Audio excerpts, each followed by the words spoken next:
Breaking news शामिल कंदासीं। बुकेरा शरीफ के यूसी खोखर ते पीपल्स पार्टी उम्मीदवार बिना मुकाबले ज़िले काउंसिल जो मेंबर चूंडिजी विया। पीपल्स पार्टी के उम्मीदवार GM पिताफ़ी ज़िले काउंसिल ते कामयाबी माणी है। राजूनी इताद के उम्मीदवार ज़ाकिर खोखर ऐं ज़ैनुल आबदीन जा फॉर्म रद्द थियण ते पीपल्स पार्टी उम्मीदवार सोभारो थी वियो आहे।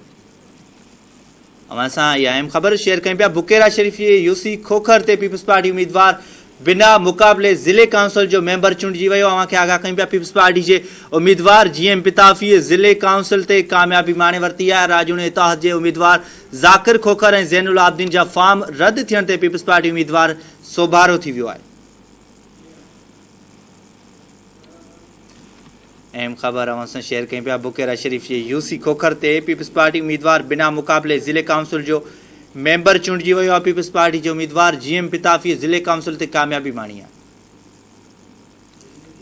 अवां खे आगाह कयूं पिया। राजूनी इताद के उम्मीदवार ज़ाकिर खोखर ऐं ज़ैनुल आबदीन जा फॉर्म रद्द थियण ते पीपल्स पार्टी जो उम्मीदवार सोभारो थी वियो आहे।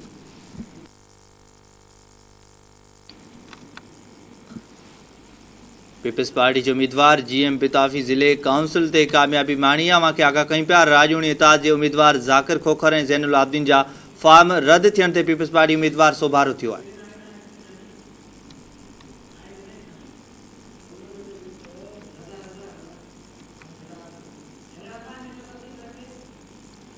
बुकेरा शरीफ के यूसी खोखर ते PP उम्मीदवार बिना मुकाबले ज़िले काउंसिल जो मेंबर चूंडिजी वियो। अवां खे आगाह कयूं पिया। पीपल्स पार्टी के उम्मीदवार GM पिताफ़ी ज़िले काउंसिल ते कामयाबी माणे वरिती आहे। राजूनी इताद के उम्मीदवार ज़ाकिर खोखर ऐं ज़ैनुल आबदीन जा फॉर्म रद्द थियण ते पीपल्स पार्टी जो उम्मीदवार सोभारो थी वियो आहे।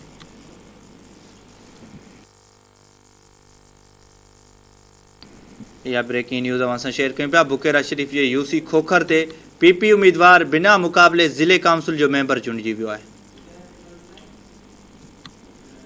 पीपल्स पार्टी के उम्मीदवार GM पिताफ़ी ज़िले काउंसिल ते कामयाबी माणी आहे। राजूनी इताद के उम्मीदवार ज़ाकिर खोखर ऐं ज़ैनुल आबदीन जा फॉर्म रद्द थियण ते PP उम्मीदवार सोभारो थियो आहे।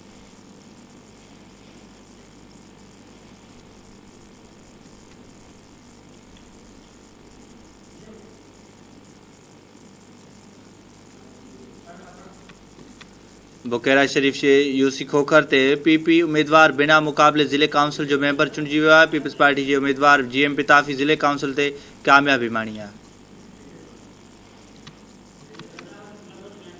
नाले सां अपडेट मालूम कंदासीं। असां सां टेलीफोन लाइन ते मौजूद आहे रज़ा हुसैन बलोच जी। रज़ा हुसैन आगाह कजो।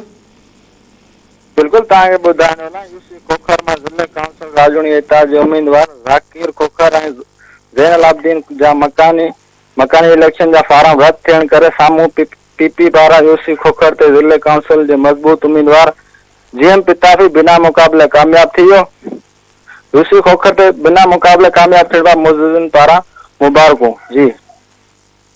ठीक है, बड़ी मेहरबानी रज़ा हुसैन।